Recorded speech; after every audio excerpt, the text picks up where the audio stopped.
நடைபெற இருக்கும் உள்ளாட்சி மன்ற தேர்தலிலே வெற்றி பெற காத்து கொண்டிருக்கும் வேட்பாளர்கள் உடன் நண்பர்கள் அனைவருக்கும் என்னுடைய இனிய மாலை நேர வணக்கத்தை தெரிவித்துக் கொள்கிறேன். உண்மையிலே இந்த தேர்தலானது எங்களுடைய கட்சிக்கு மிக மிக முக்கியமான ஒரு தேர்தல். எங்களுடைய கட்சிக்கு மாத்திரமல்ல, இது ஒட்டுமொத்த தமிழ் இனத்துக்கும் ஒரு மிக முக்கியமான ஒரு தேர்தலாகவே கருதப்படுகின்றது. ஏன் இந்த தேர்தல் மிக முக்கியமானது, ஏன் நாங்கள் எங்களுக்கே வாக்களிக்க வேணும், ஏன் எங்களுடைய ஊர் எங்களுடைய இருக்க வேண்டும் என்றதை மிக அழகாக தெளிவாக எங்களுடைய பொதுச் செயலாளர் அவர்கள் சொல்லியிருக்கிறார். இருந்தாலும் அதோடு சேர்த்து அவர் சொல்லாத சில விடயங்களை, சில காரணங்களையும் நான் அதோடு சேர்த்து சொல்லாமல் நினைக்கின்றேன். உண்மையிலே இந்த தேர்தலானது எங்களுடைய தமிழ் இனத்துக்கு, குறிப்பாக யாழ் மாவட்டத்திலே வாழும், யாழ் குடாநாட்டிலே வாழும் தமிழ் மக்களுக்கு இதை ஒரு மான பிரச்சனையாகவே நான் இந்த தேர்தலை பார்க்கின்றேன்.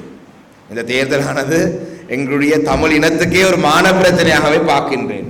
ஏனென்று சொன்னால், உலகமெல்லாம் எங்களுடைய தமிழ் மக்கள் என்று சொன்னால், அதிலேயும் குறிப்பாக யாழ் மாவட்டத்துடைய தமிழ் மக்கள் என்று சொல்லி சொன்னால், நான் நினைக்கின்றேன் கல்வியிலே ஒரு சிறந்த கல்விமான்களாக, இல்லை என்று சொன்னால் கல்விக்கு ஒரு பேர் போன ஒரு இடமாகவே பார்க்கும் ஒரு இடம்தான் யாழ்ப்பாணம், யாழ் மாவட்டம் மிக முக்கியமாக.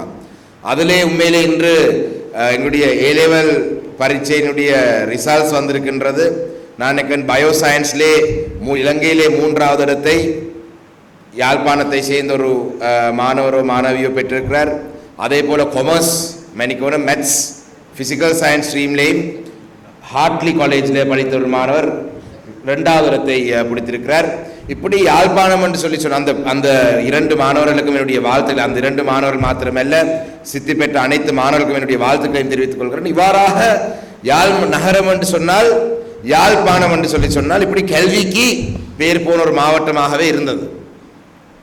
எங்களுடைய கடந்த பாராளுமன்ற தேர்தலினுடைய முடிவுகளை பார்த்தால், நாடு முழுவதும் மாத்திரமல்ல உலகம் முழுவதும் என்ன நடந்தது எங்களுடைய யாழ்ப்பாணத்துக்கு என்று கேட்கிறார்கள். இது NPPக்கு மாத்திரமல்ல, வேறு வேறு பாராளுமன்ற உறுப்பினர்களை பார்த்தும் இதை கேட்கிறார்கள், எங்களுடைய கட்சியை தவிர்ந்த இனிய பாராளுமன்ற உறுப்பினர்கள்.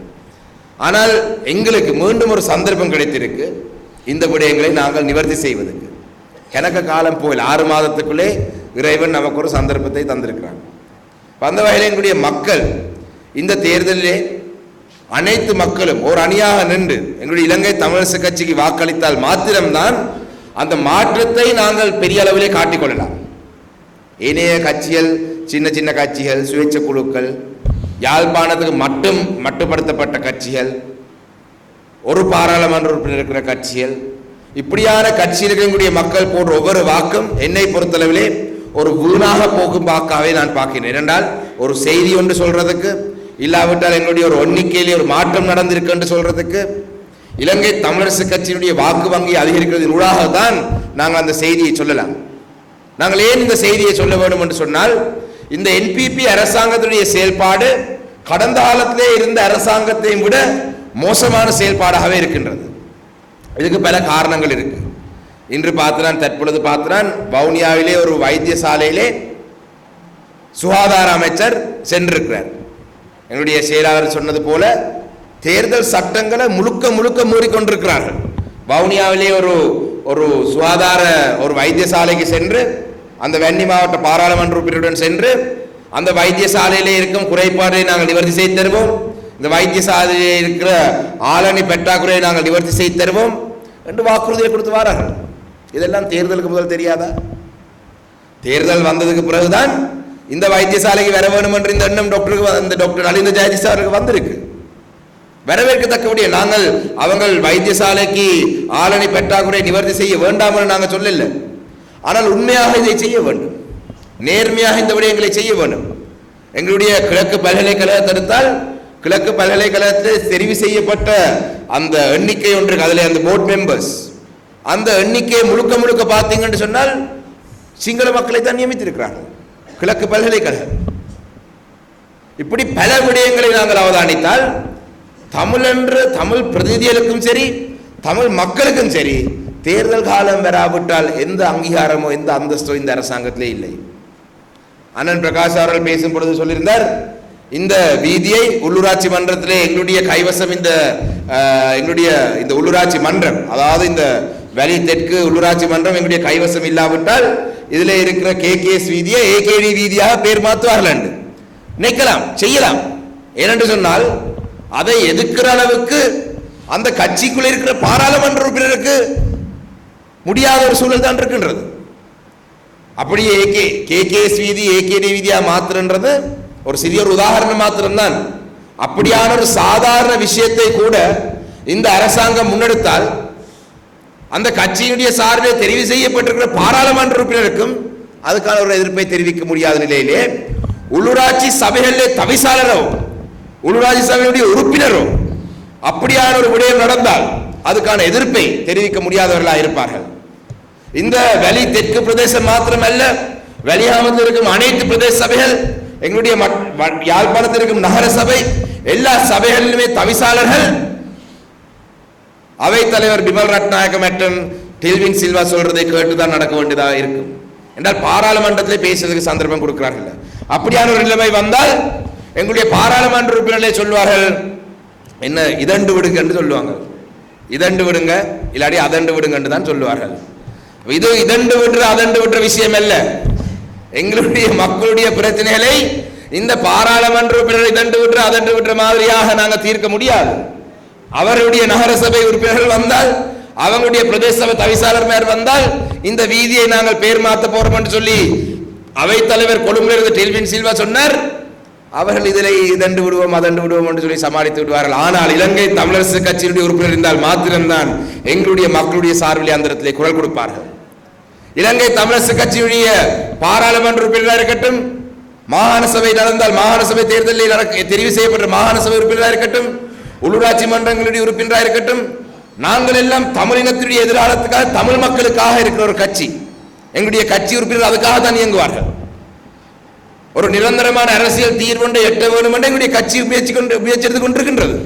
ஒரு புதிய அரசியல் அமைப்பின் ஊடாக நாங்களே எங்களை ஆளக்கூடிய வகையான ஒரு தீர்வை எட்ட வேண்டும் நாங்கள் எதிர்பார்க்கிறோம்.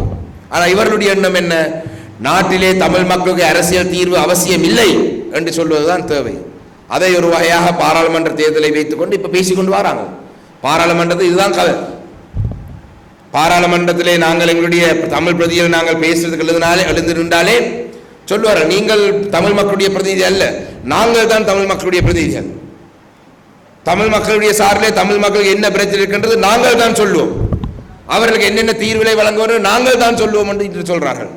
ஆனால் தமிழ் மக்களுடைய வாக்காளர் தெரிவு செய்யப்பட்டவர்கிட்ட கேட்டு சொன்னாலும் பரவாயில்லை. தமிழ் மக்களுடைய வாக்காளர் தெரிவு செய்யப்பட்டு வந்த பாராளுமன்றத்தை அவருடைய கட்சியிருந்து வந்தவர்கள் ஆலோசனை கேட்கிறார்கள் இல்லை. அவர்களை அண்மையிலே லால்காந்த் விவசாய அமைச்சர் சொல்றார், சில எம்பி மேர் தாங்கள் எம்பி என்று சொல்லி தனக்கு இப்பதான் தெரியுமா. பாராளுமன்றத்தில் சொல்றார், பாராளுமன்றத்தில் இப்படி தோளோடு இடிச்சு போன அப்புறம் தான் பார்த்தாலும் இவர் நம்மட கட்சியில் எம்பி என்று தெரியுமா.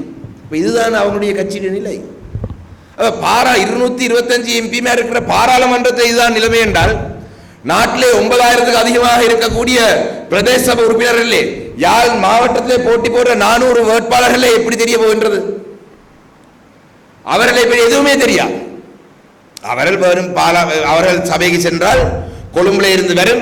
இப்படிதான் கிழக்கு மாகாண சபையிலே புள்ளியார் இருந்த பொழுது கிழக்கு மாகாண சபையை ஆட்சி செய்தார்கள். நான் நினைக்கின்றேன் எங்களுடைய பொதுச் செயலாளர் பல வழக்குகளை முகம் கொடுத்தார். மாகாண சபையில் இருந்த பல அதிகாரங்களை பறிக்கும் பொழுது புள்ளியானவர்களுக்கு என்ன நடக்குது என்றே தெரியாது. கொழும்புலே இருந்து பசில் ராஜபக்ஷ எழுதி அனுப்புவார், இதை ஒரு பிரேரணையாக முன்வைக்க சொல்லி அவர் அதை யாபோதி திருப்பி அனுப்புவார். அப்படித்தான் நான் நினைக்கிறேன் 17க்கு அதிகமான அதிகாரங்கள் மாகாண சபையிலிருந்து பறிக்கப்பட்டது. அதே போலதான் நடக்கும் உள்ளூராட்சி மன்ற தேர்தலில். உள்ளூராட்சி மன்ற தவிசாளருக்கு கொழும்புலே பலவத் என்ற இடத்திலே இருந்து என்பிபியினுடைய தலைமை செயலகத்திலே இருந்து என்னென்ன விடயங்களை நீங்கள் செய்ய வேண்டும் என்று வரும். அதிலும் குறிப்பாக எங்களுடைய வெளி வடக்கை பொறுத்தளவிலே, வெளி வடக்கிலே சில மக்கள் இந்த காணி விடுவிப்பு இப்படியான விடயங்களை பார்த்து என்பிபி அரசாங்கம் காணிகளை விடுவித்து சந்தோஷப்படலாம். ஆனால் இந்த விடுவிக்கிற காணிகளிலே இன்னும் மேலதிகமாக இருக்கிற காணிகளை எவ்வாறு பயன்படுத்த போறார்கள், என்ன தேவைக்காக பயன்படுத்த போறார்கள் என்றது எங்களுடைய கையிலே ஒரு அதிகாரம் இல்லாவிட்டால், தவிசாளராக அவங்களுடைய கட்சியை சேர்ந்தவர் இருந்தால் அந்த காணி பயன்பாடை பற்றி தமிழ் மக்களுக்கு எந்த ஒரு கருத்து முன்வைக்க முடியாத நிலையில் நாங்கள் இருப்போம். ஏனென்றால் வெளி வடக்கை எடுத்தால் காணிகள் விடுவித்த பிறகு சிலர் சொல்லுவார்கள், நீண்ட காலமாக இதிலே சிவில் பாதுகாப்பு படையாக இருந்தவர்களுக்கு ஒரு 1000 ஏக்கரை கொடுப்போம். இல்லாவிட்டால் பிரதேச சபையினுடைய அனுமதியினூடாக அதிலே சில பண்ணைகளை அமைக்கிறதுக்கு நாங்கள் அனுமதியை வழங்குவோம். தவிசாளராக இருக்கிறவர்களுக்கு அதை மறக்க முடியாது என்றால் பாராளுமன்ற உறுப்பினர்களுக்கே நாங்கள் கேள்விப்பட்டோம் ராஜினாமா கடிதங்களை வாங்கி வச்சிருக்கிறார்கள் என்று நாங்கள் கேள்விப்பட்டோம்.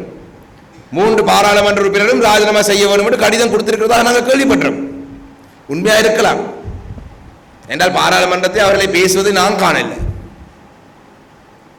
வரவு செலவு திட்டத்திலே தொடர்ச்சியாக 30 நாட்கள் பாராளுமன்ற அமர்வுகள் போகும். இந்த 30 நாட்களிலே அவர்கள் பாராளுமன்றத்தை பேசுவது நான் காணவில்லை. சரி, பாராளுமன்றத்திலே காணல, செய்தியிலேயும் காணல.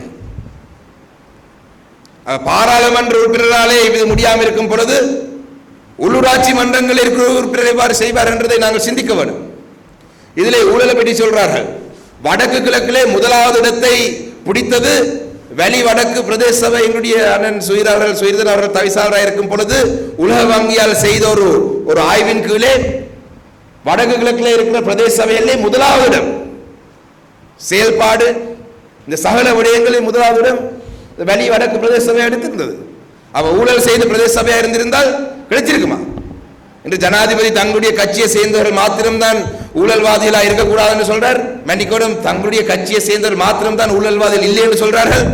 ஆனால் மட்டக்களப்பிலே ஒரு வட்டாரத்திலே வீதி மின்விளக்குகளுக்கு லைட் பல்ப் போடும் பொழுது ஒரு சப்பட்ட போத்தல் வாங்கி தந்தா தான் லைட் பல்ப் போட்டு தருவேன் என்று சொல்லி இருந்த ஒரு பிரதேச சபை உறுப்பினர் எங்கள்கிட்ட நியமனம் கேட்டு வந்தார். நாங்கள் இவர் கிராமமாக சென்று சப்பட்ட கேட்டு என்ற கட்சியில மானத்தை மீண்டும் வாங்கி விடுவார் என்ற கட்சியில முதல் இருந்தவர் என்று வேண்டாம் என்று விட்டவர் இன்றைக்கு NPP வேட்பாளர். அவ சப்பட்ட போத்தலுக்காக லைட் பல்ப் கொடுத்தாக்கள் எல்லாம் வேட்பாளராக வச்சுக்கொண்டு ஜனாதிபதி லஞ்ச ஊழலை பற்றி பேசுறார்.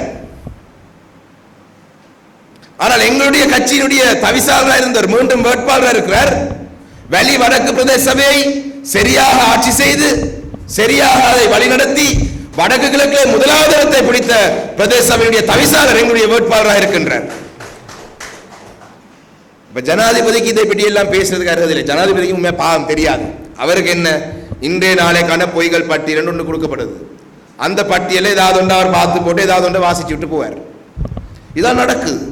ஜனாதிபதி இந்த பொய் சொல்ற பொய்களுக்கு அவரால் நடைமுறைப்படுத்த இயலாது. நாட்டிலே பொருளாதாரத்தை பற்றி சற்று அவர் தெரிந்திருந்தால் அவர் இப்படியான பொய்யான வாக்குறுதிகளை கொடுத்திருக்க மாட்டார். நாட்டிலே நிதி இல்லை, அபிவிருத்தி செய்ய பணிகளுக்கு நிதி இல்லை. ஏனென்றால் எங்களுடைய பொதுச் செயலாளர் சொன்னது போல இந்த கடன் மறுசீலமைப்பு செய்ததினூடாக இந்த நாட்டிலே தற்பொழுது 6 பில்லியனுக்கு அதிகமாக எங்களுடைய அந்நிய செலவாணி இருக்கு என்று சொல்றார்கள். அந்த 6 பில்லியன்ல 2 பில்லியனுக்கு அதிகமானது சீனாவிடம் இருக்கிற ஒரு கிரெடிட் லைன் மாத்திரம்தான். அந்த நிதியை நாங்கள் பயன்படுத்தலாம். அரச ஊழியர்களுக்கு சம்பள உயர்வு என்று சொன்னார்கள்.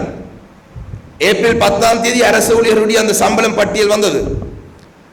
மார்ச் மாதத்திலே சம்பளம் கொடுத்த அந்த பே ஷீட்டையும் ஏப்ரல் ஷீட்டையும் பார்த்தால் மார்ச் மாதத்திலே இருக்குது 7500 அலவன்ஸ், 8000 ரூபாய் இன்னொரு ஓவர் டைம் அலவன்ஸ், பேசிக் சேலரி 15000, இதெல்லாம் சேர்த்தா 40000 என்று இருக்கு.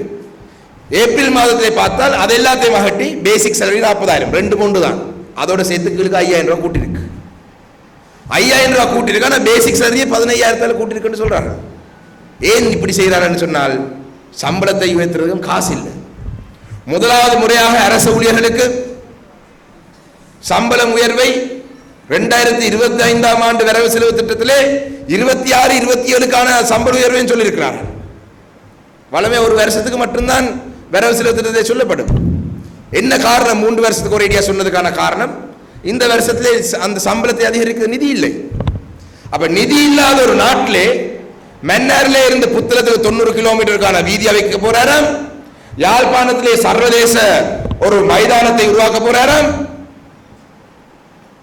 அதே போல கிளிநொச்சியிலே மாங்குளத்திலே வந்து ஒரு தொழில் வலயம் ஒன்று உருவாக்க போறாராம். இதுக்கெல்லாம் எங்கிருந்து நிதி வர போகுது? வரவு செலவு திட்டத்திலே ஒரு 10 கோடி ஒதுக்கி இருக்கலாம் தானே நிதி இந்த விடயங்களை ஆய்வு செய்வதற்கு. தன்னுடைய சொந்த ஊரிலே ஒரு புகையிரத நிலையத்தை கட்டுவதற்கு நிதி ஒதுக்கினவர் இதுக்கும் கொஞ்சம் ஒதுக்கி இருக்கலாம் தானே, ஒதுக்கி போட்டு பேசியிருக்கலாம். அதை விட மோசமான புரோடா விட்டுறவர் தான் பிமல் ரத்நாயகர், அவை தலைவர்.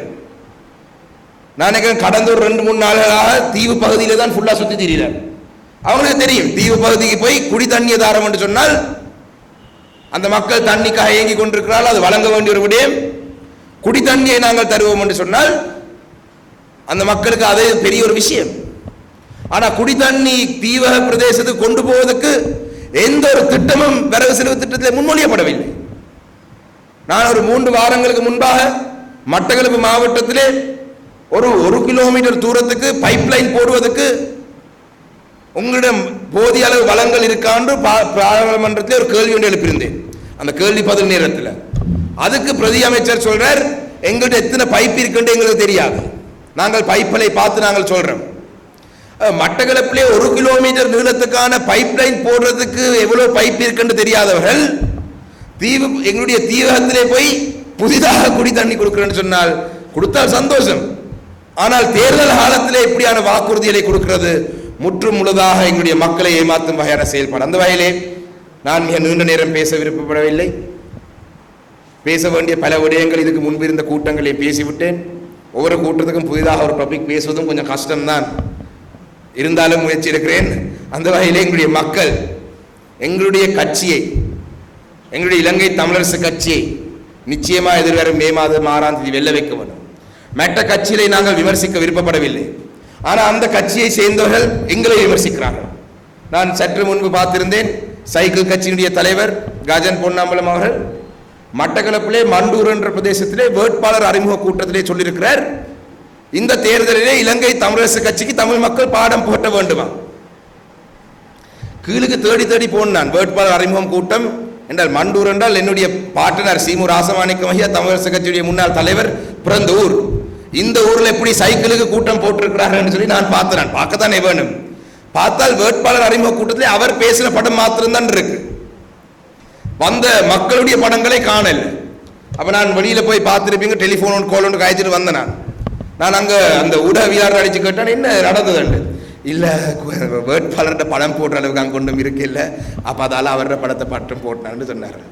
ஆனால் பார்க்கிறவர்கள் என்ன நினைக்க போறார்கள், பெட்டி ஏதோ கூட்டம் நடத்தி தமிழரசு கட்சிக்கு மக்கள் பாடம் போட்ட வேண்டும் என்று சொல்லி இருக்கிறார்கள்.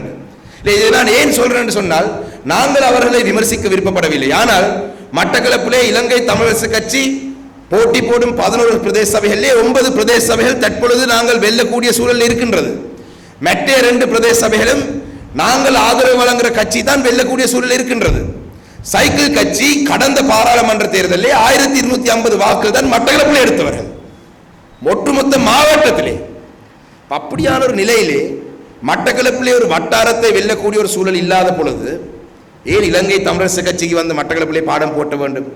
நீங்கள் எம்பிபிக்கு பாடம் போட்டலாம் தானே, நீங்கள் இல்லாட்டி புள்ளியானுக்கு பாடம் போட்டலாம் தானே, இல்லாட்டி வடமாநிலத்திலே டக்ளஸ் தேவானந்தாக்கு பாடம் போட்டலாம் தானே.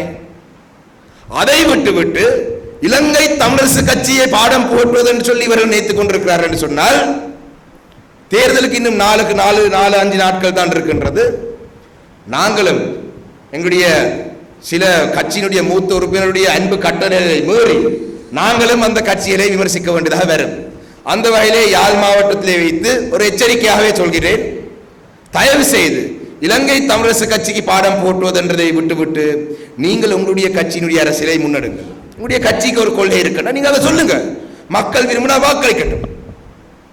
தமிழரசு கட்சியும் சுமந்திரனையும் விட்டால் அவர்களுக்கு பேசுவதற்கு வேறு எதுவுமே இல்லை. இதுதான் அவங்களுடைய அரசியலை முன்னெடுக்கிறதுக்காக வைத்திருக்கிற 2 ஆயுதங்கள். நான் நினைக்கிறேன் எங்களுடைய அன்பான வடமாநிலத்தில் யாழ் மாவட்டத்தில் இருக்கிற மக்கள் இந்த இப்படியாக பொது எதிரி என்று சொல்லி நாங்கள் என்பிபியை பார்க்கின்றோம் என்றால் எங்களுடைய மண்ணிலே சிங்கள தேசிய கட்சிகள் ஆட்சி செய்யக்கூடாது என்றதிலே நாங்கள் மிக உறுதியாக இருக்கிறோம். ஆனால் சிங்கள தேசிய கட்சிகள் ஆட்சி செய்தாலும் பரவாயில்லை, இலங்கை தமிழரசு கட்சிக்கு பாடம் போட்ட வேணும் என்கிற கட்சியில பெற்றியும் எங்களுடைய மக்கள் மிக அவதானமாக இருக்க வேண்டும் என்றதை அன்பாக இந்த இடத்தில் சொல்கிறேன். எங்களுடைய தலைவர் அவர்கள் சில நேரம் இதை ஏன் நீங்கள் சொன்னீங்கள் என்றும் கேட்கலாம், நாங்கள் கட்சியிலுக்குள்ளே ஒற்றுமையாக இருக்க வேண்டும் என்று. ஆனால் இதை கட்டாயம் சொல்லியாக வேண்டும் என்றால் என்னுடைய சொந்த ஊர் மண்டூர்லே சென்று எனக்கு பாடம் போட்டு வந்தால் நாங்களும் அவங்களுக்கு பாடம் போட்ட வேண்டியதாக வரும். அந்த வகையிலே எதிர்வரும் மே மாதம் 6ஆம் தேதி எங்களுடைய இலங்கை தமிழரசு கட்சி, எங்களுடைய இலங்கை தமிழரசு கட்சியுடைய வேட்பாளர்கள் அனைவரும் அணி அணியாக திரண்டு, எங்களுடைய வேட்பாளர்கள் ஆதரவாளர்கள் அனைவரும் அணி அணியாக திரண்டு எதிர்வரும் மே மாதம் 6ஆம் தேதி இலங்கை தமிழரசு கட்சி வாக்குகளை போட்டு நான் இன்று வருகை தந்ததுக்காகலாவது நான் நினைக்கிறேன் எங்களுடைய முன்னாள் சபை தவிசாளரிடம் ஒரு அன்பான வேண்டுகோள், எதிர்வரும் மே மாதம் 7ஆம் தேதி காலையிலே தொலைபேசி அழைப்பை எடுத்து சொல்லுங்கள். வெளி தெற்கு வெளிகாமத்திற்கும் 5 பிரதேச சபைகளிலும் இலங்கை தமிழரசு கட்சி ஆட்சி அமைக்கும் என்ற செய்தியை நீங்கள் சொல்ல வேண்டும் என்று கேட்டு விடைபெறுகிறேன். நன்றி.